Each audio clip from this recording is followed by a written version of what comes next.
The good part about this is it is light up. When you push the keys, it's pretty solid. And there's even a little trackpad that makes it easy. So now you don't have to even lift up your hand to touch the screen. You can just hit new. You can even swap apps like that easily.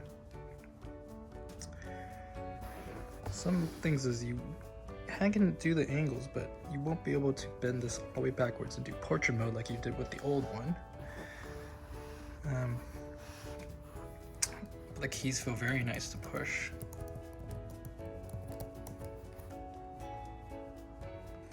Surprisingly, it's not very thick at all. It's almost the same thickness as the other original keyboard, but like I said before, you won't be able to flip it around like you did with the old keyboard.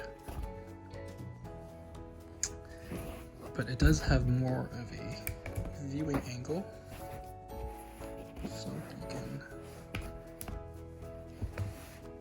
sort of go like this, but it's more like a laptop. You can angle it, but we won't be able to do the portrait mode. Turn it on, all lights back up. Some other things you want to do is when you go into settings, general, and then trackpad, there's different speeds you can do, and then you can actually do the tap to click. I prefer the tap to click instead of clicking down. I don't really like to do the clicking down. I'd rather just simply just tap to click. So there's some settings in there for you to change. There's also a handy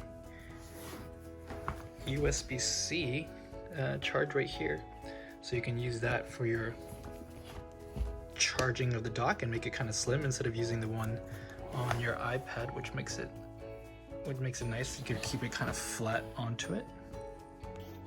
All in all, I like the feel of the keys, and I like how sturdy it feels, and the new angle for my iPad. I like the charging, and then the way the keys feel, and it looks very nice. But would I pay $350? Is it worth it? You know, I don't know if I would, but it is a very nice accessory and great to convert your iPad into basically like a laptop.